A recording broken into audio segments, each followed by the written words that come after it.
Commentator seemingly is going rogue, and a big-time multi-year partnership has been reached. What's going on, everybody? Travis Fowler, Harkrider, back with a new edition of Tights and Turnbuckles, so you know what time it is, and if you don't, check your clock because it's time to talk pro wrestling. And for our weekly reviews, let's jump right in. We saw on Raw's newest Netflix episode the debut of what they called one of the best luchadors in the world, and they're not wrong either. Penta officially made his debut in a successful outing against Chad Gable, which, by the way, Chad Gable, you deserve all the flowers in the world because you put on an incredible matchup along with Penta in that match. And we saw something that we didn't get to see much from Penta when he was at AEW, which was selling. He did a lot of decent selling. Now, of course, there is one that actually made the rounds where Gable was working on his leg and he kind of overdid it just a tad bit. But it was pretty entertaining to see. But overall, he did great in his debut matchup. The promo afterwards was also incredible. Seeing his family get emotional for him at ringside, it just really goes to show you how important some of these big-time moments are for not just fans, but honestly for the talent themselves, especially when it's a lifelong dream that they are looking to accomplish and they finally get there. Seeing the success for those guys is something that does a fan like myself for 30 years. His heart is very happy when he sees guys achieve that level of success that they've so wanted for who knows how long, probably his entire career. So that was a great outing there for Penta. We saw Jey Uso, and Gunter go back and forth in a promo battle to set up their match at Saturday night's main event this upcoming Saturday for the world title. As much as people would like to think that they're going to set up Jey Uso to take the belt from Gunter, it's not going to happen, guys. Sorry to tell you. Jey's already entered in the Rumble, so unless they plan on doing a storyline where if he does indeed win the title, that Gunter takes his spot in the Rumble, then that's a little bit more acceptable.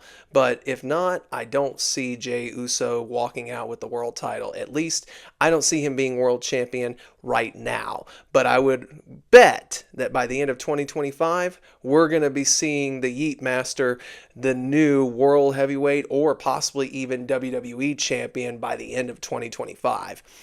Then we had the first women's Intercontinental title crowned, and I was very much rooting for Dakota Kai because she has done more than her fair share to earn that right as the first IC champion, but it looks like Lyra Valkyria is who they're backing this time around, as she is your inaugural women's Intercontinental champion in a great outing between Valkyria and Kai. Great matchup for the women, but I again wish it would have been Dakota Kai who picked up the win in that matchup. Then Braun Breaker and Sheamus also making another match for Saturday night's main event. Breaker and Sheamus for the Intercontinental Championship. It is the one title that Sheamus is lacking to create the Grand Slam in his over 15-year career, I believe now. So Sheamus has an opportunity to hit that Grand Slam, and against a very young but very much amazing Braun Breaker. That will be a hard-hitting meat fest that we've seen with Sheamus and Gunter in the past. I think we can see a lot of that replicated with Breaker and Sheamus, but maybe Breaker shows even more of his athletic ability in this match because these two could put on a show-stealing performance. There is another match we'll talk about here in a little bit that may be just on the cusp of stealing that spotlight though as well. So both I'm looking forward to. This Saturday night's main event actually is shaping up to be something pretty cool to watch. But let's move into Nia Jax announcing she is officially over on the Raw brand. She was already starting to mix it up a little bit with the Women's World Champion, Rhea Ripley, the new Women's World Champion.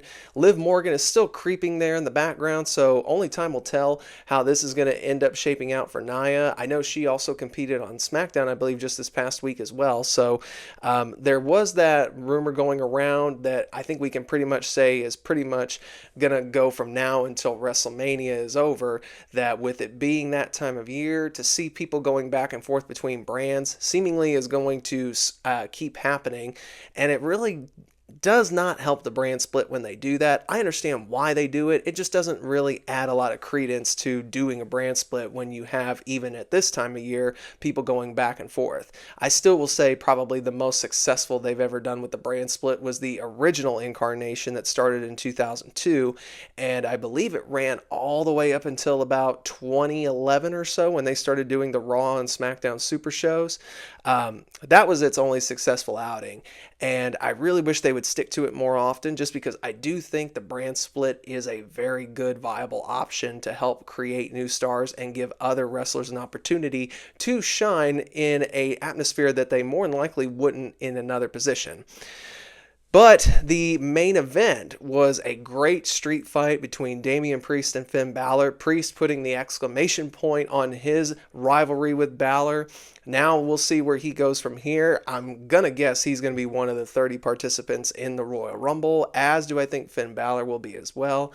And Balor taking the L again in a feud, as much as it pains me, I just happen to have hope that there is a plan in place for him, and I am backing Triple H behind that. Finn's been one of his number ones ever since his NXT days, so I think he's still in good hands, and I think the best is yet to come for Finn Balor, whether he's the leader of the Judgment Day or eventually if the Judgment Day does disband and all go their separate ways. Balor, I do believe, will be a big deal by the end of 25 as well. Heading over now to NXT, Obafemi came out to celebrate his title win from last week. He was interrupted by Tony D'Angelo, who was the only man to beat Obafemi, and he took the North American title from him. But that was then interrupted by Ridge Holland, and that erupted into a brawl between D'Angelo and Holland to set up a match for this week here on NXT, and Eddie Thorpe attacking Obafemi that would later set up a match also for this week, Obafemi defending his NXT title against Eddie Thorpe. I would be very shocked if they let Eddie somehow win this matchup. Obafemi, I think, is money. He's already showing great poise as the new NXT champion, so I don't foresee Eddie winning this, but he has gone a long way in this new character that he has developed. This new heel persona has been amazing for him, so I think this is just going to be the continuation of his excellent work going into this matchup here on Tuesday. Then we look over at Shotzi becoming officially the number one contender for the Women's North American title. I don't know how I feel about them taking it away from Stephanie Vaquera right now. I'm sure there's something in place for her to eventually get back into that title picture. But Shotzi coming back and being thrown into a title mix with Fallon Henley, who I think is firing on all cylinders, especially with Fatal Influence as a whole.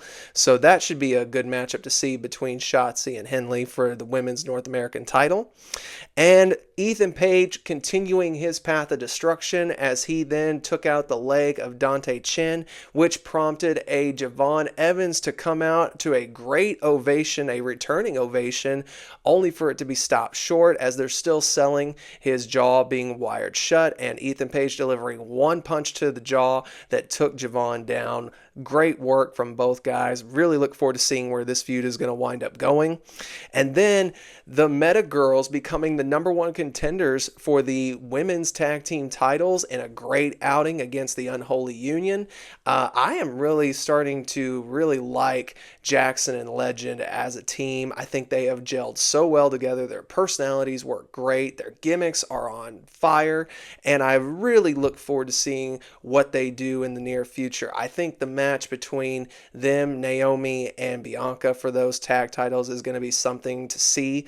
So I don't know when that match will happen. I'm hoping it's going to happen maybe even at Saturday night's main event. We get another title match announced for the show, because I think that women's title tag title match could actually be something very much worth watching.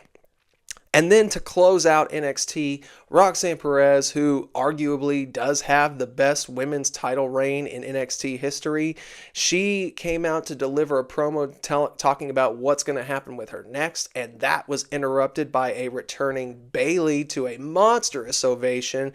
Obviously, if you're a fan of NXT, and a fan of Bayley's, you know how important she was to that brand once upon a time.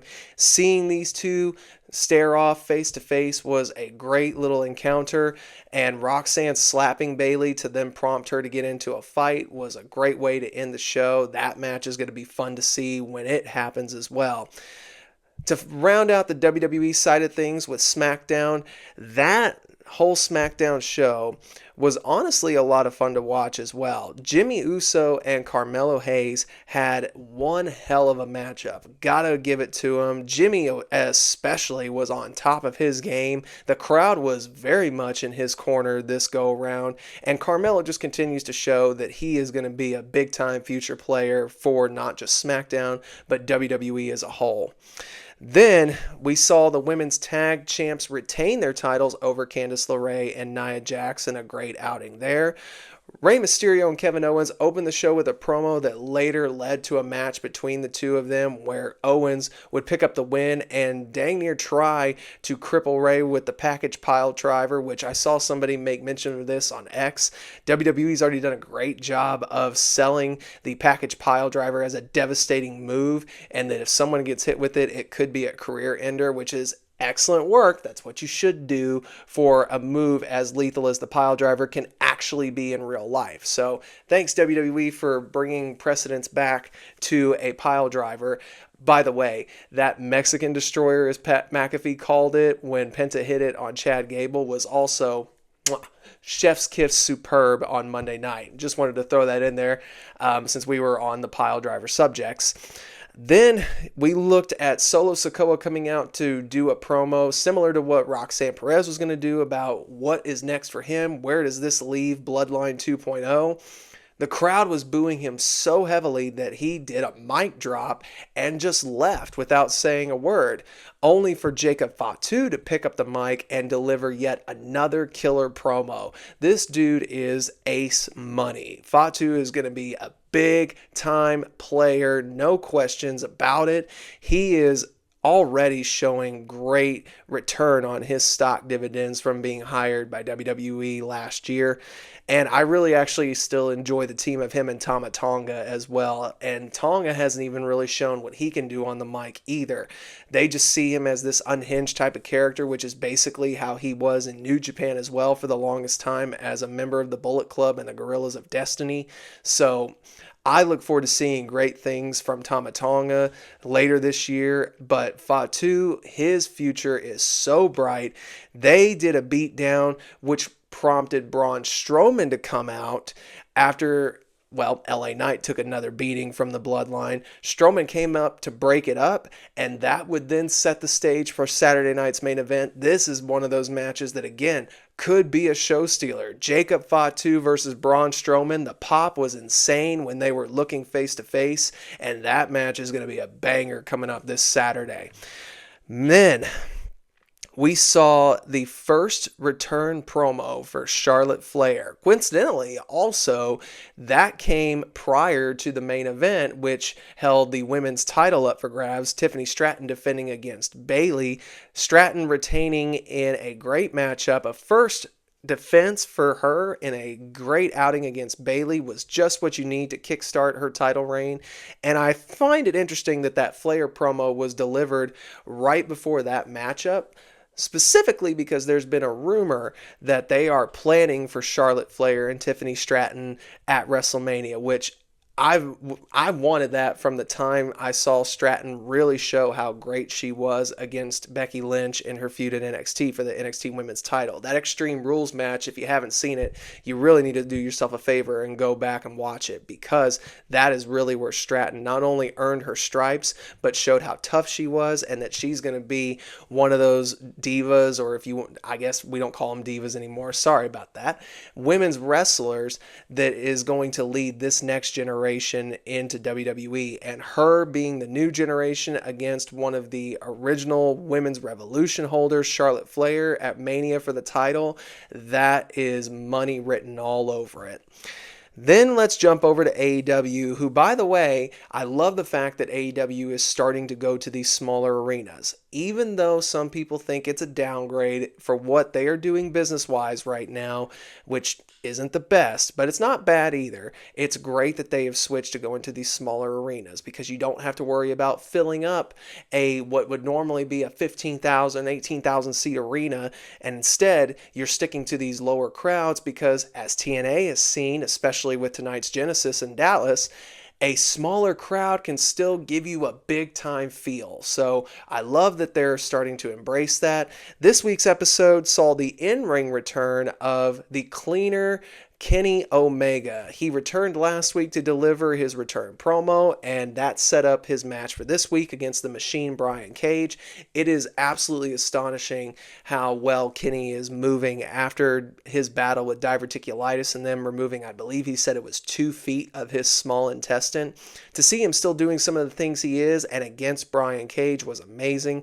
Great outing, and it showed the viewership numbers were up to about 800,000 plus on this week's episode, which is extraordinary for AEW and goes a long way to show that I think you might need to switch from what I said you should go as your main star in 2025 if you follow us over on TikTok, which, by the way, the TikTok ban has been lifted after a very short 12-hour period here in the United States. So make sure you pop over there to see the latest reel, as they call them on Facebook, or the TikTok short over there.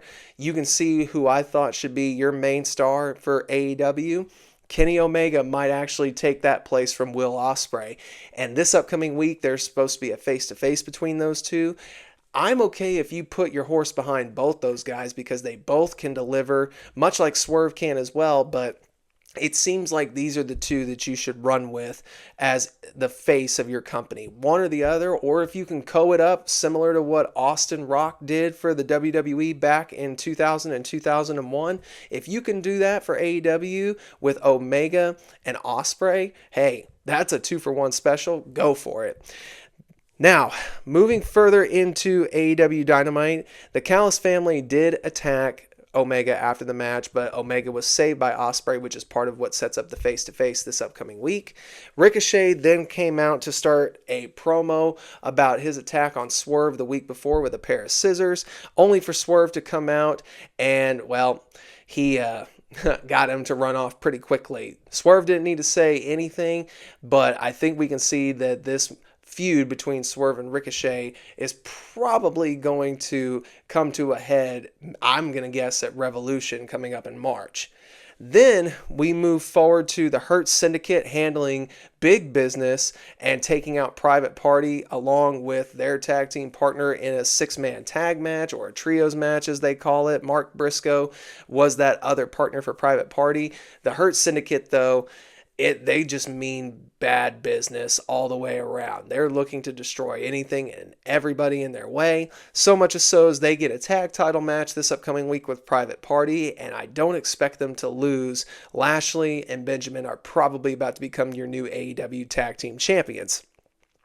Then Samoa Joe comes back after months away to make the save for Hook from a beatdown by the patriarchy. Christian Cage and his coalition tried to get the best on Hook, but Samoa Joe comes out to run interference, and seemingly a new alliance of Hook and Joe has now taken place to go against the patriarchy.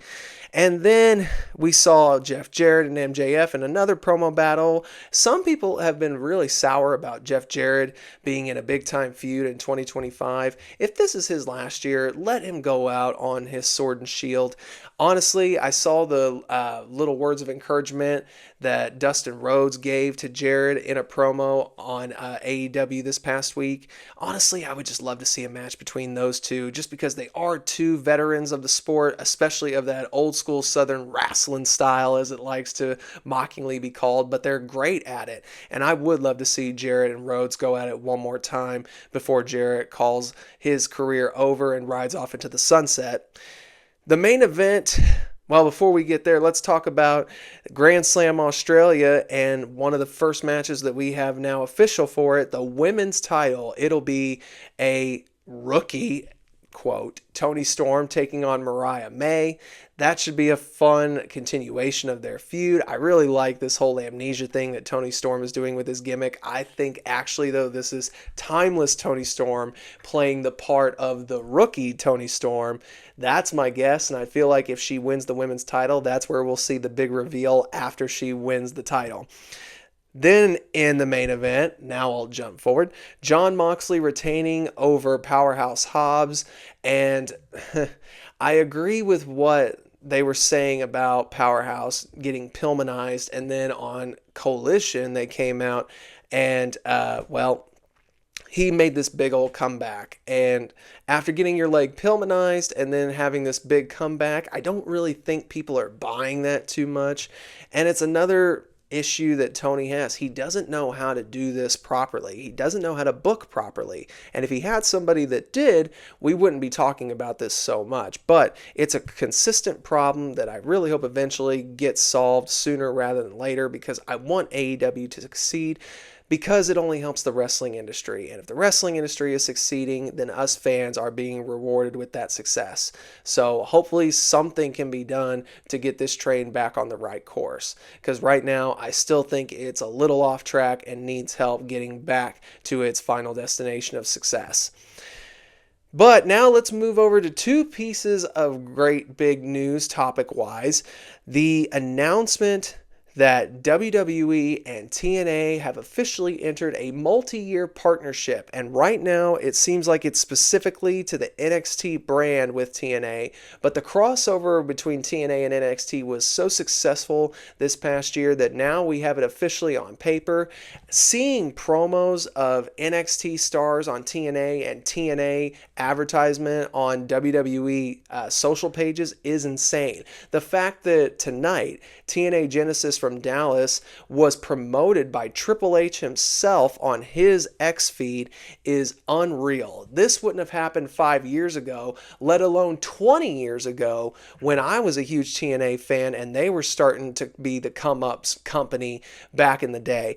This is insane to see in all the right ways. I look forward to seeing what comes from this deal in the next few months, if not years, since we know this is a multi-year partnership. People are already fantasizing about TNA coming on to mainstream WWE programming. And while I would not mind that at all, because, I mean, shoot, who wouldn't love to see AJ Styles make an appearance in TNA one more time, or TNA get a huge time rub showing up on a Raw or SmackDown, not just NXT. But the fact that it could be just NXT solely is still great, because with WWE NXT being on the CW, it exposes some TNA stars to the CW, which will cause people to go look up TNA. Hopefully that'll let TNA eventually get a good TV deal somewhere when their contract expires and can get on a more prominent television station. That would be beneficial for them.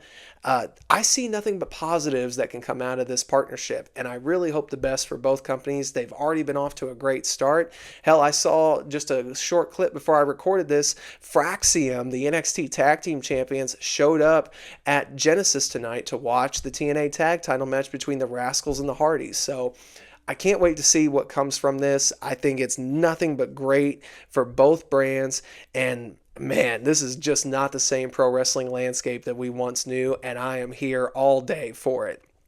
But the biggest news that came out of this week had to deal with one of WWE's most notable commentators, and that was one Corey Graves. Graves put up a X status this past week, I believe it was on Monday, where he voiced legitimate gripes towards the WWE. He was basically, without quoting the whole thing verbatim, he essentially was stating how he wasn't famous enough to be on the Raw brand, it looked like, after he had his in-ring career cut short due to concussions and then being really good at the commentating booth. His whole gripe is somebody telling him he's not famous enough when he is about to enjoy, as he called, the fruits of his labor.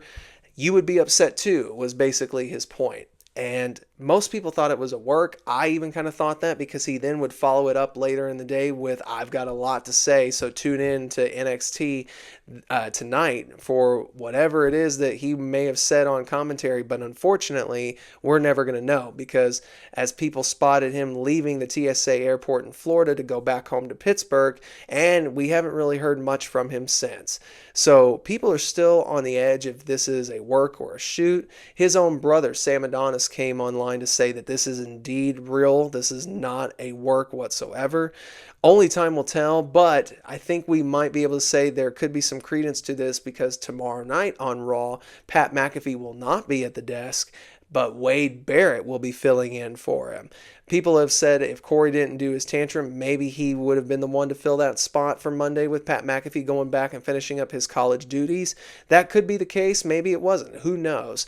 But I can say this as somebody who's been a color commentator. If WWE's looking for a commentator, hey, I'm your guy. I would love that opportunity to show y'all what I could do. But besides that, my overall perspective of this situation is very similar to the former Baron Corbin, who I'm probably going to butcher his name, so if I do, I'm sorry for it. Tom Pollock actually went on to talk about the Rey Fenix contract situation, but honestly, I think you could actually apply it to the Corey Graves situation as well. If you're under contract to provide a service and your company is telling you to go here to work, honestly, if you're being paid still and there's nothing that's going to be a downgrade from what you're doing, like you're not losing money by going and doing whatever it is they ask you, then you're not really demoted. And honestly, Corey Graves, I'm surprised would have a problem going back to NXT. Is it a big mainstream platform like a Raw or a SmackDown on Netflix or USA respectively? No. But NXT, I feel, is on a great ride right now, and having him as part of the commentary booth, I really do think is beneficial. So I hate that he feels like it's a demotion, because I do enjoy Corey Graves' work personally, and I hope that they can get this all sorted out and he can get back to being great as a commentator once again. But I have to agree basically a little bit with what Mr. Corbin, Mr. Pollock has now said, that if you've got the contract and your boss or your company's telling you what to do, then just go and do it with a smile on your face. Don't worry about complaining about it, because eventually something's going to come your way. And we know how good Corey Graves has been. He's been the lead commentator on SmackDown. He's been a great color commentator for both Raw and SmackDown. Having him on NXT as part of a three-man booth with Booker T and Vic Joseph, I think was going to be beneficial for all three, as I think they all three had a great rapport with each other on commentary. Booker's outside of the box antics, Vic Joseph being very grounded, and then Graves being the other color commentator who can kind of be the in-between for those two, I think was a great addition to that. So again, I hope it gets worked out sooner rather than later, and Corey Graves gets back to doing something that he has become extremely great at. So only time will tell, but guys, that's all we have for this week's episode. What do you feel about the Corey Graves situation? Should he feel slighted, or should he just go do his job? Let me know down in those comments below. Also, tell me how you feel about the multi-year partnership between WWE and TNA. You've heard my feelings. I want to hear yours. Put those down in the comments as well as anything else we've talked about or we may have missed. Sound off in those comments. Make sure you're following us on all of our social media pages, Facebook, X, Instagram, and TikTok still, and subscribed over to the YouTube channel. Make sure that bell notification is on so you know when we upload a video to the channel. I'll be back next week to talk more pro wrestling, because it's just so much fun for me. Until that time, have a great week ahead and just continue to love pro wrestling.